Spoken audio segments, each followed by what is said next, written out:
My name is Peter Thomson. I'm a missionary with Asian Access, and I'm volunteering with Crash Japan to do relief work after the Tohoku earthquake and tsunami.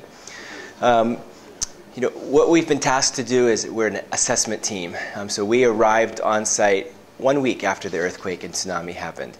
And our job is to come up, meet with local churches, begin to understand the needs, as well as go out to the sites of the disaster and to find out what's happening and how the church can best respond.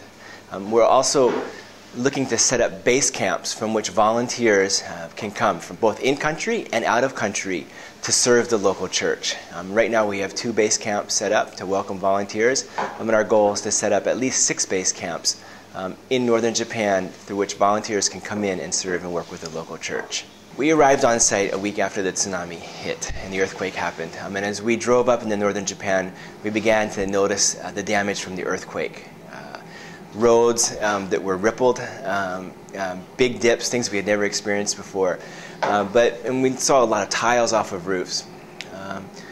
We saw that damage, but quite honestly, nothing could prepare you for the damage that we actually experienced on the coast and in these cities that were hit by the tsunami. The town of Minami Sanriku is located about an hour and a half north of Sendai. It's a beautiful drive through the country, beautiful mountains.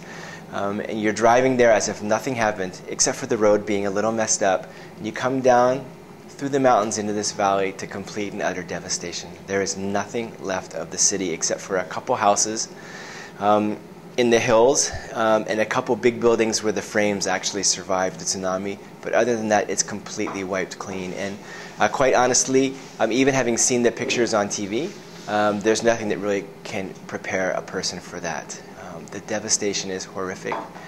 The needs of the people are immense. But we firmly believe that Jesus Christ is bigger than all of this.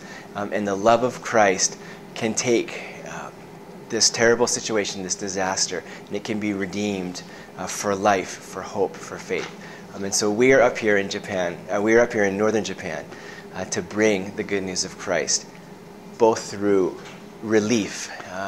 We have brought, I don't know how many tons of relief, actually, to churches directly. So as we work with churches, we're bringing relief in the needy areas. The church has amazingly mobilized tons and tons of relief. People have sent goods from all over Japan, and we have teams that are taking them out to churches, finding out what the needs are. We have teams that are finding out what the needs are in the evacuation centers.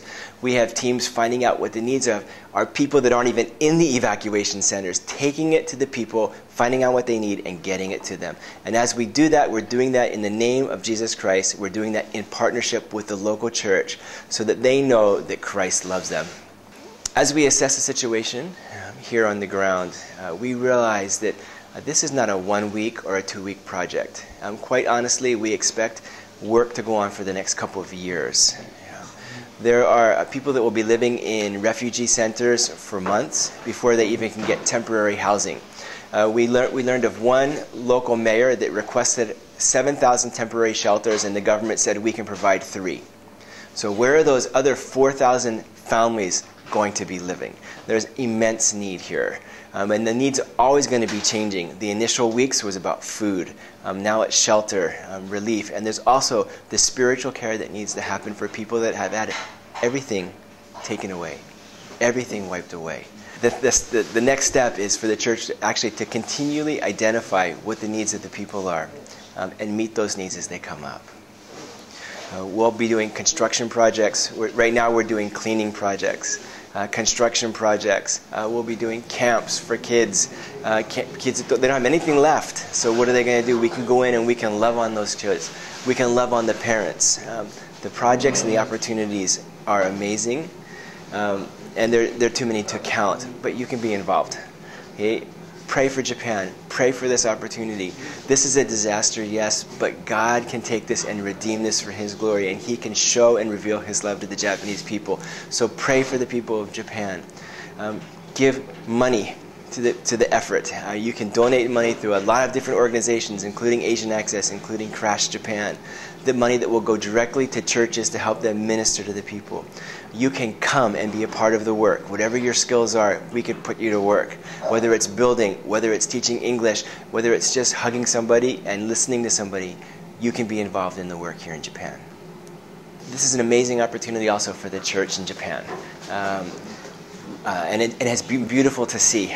We have seen, honestly, some of the first response that we've seen as churches, the people that literally just loaded up church buses or loaded up their own personal vans with whatever goods they could get, and in a responsible way came in and delivered those goods to the churches.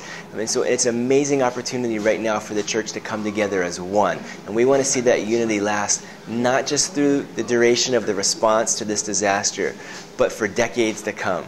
The church in Japan would be one in loving the people of Japan.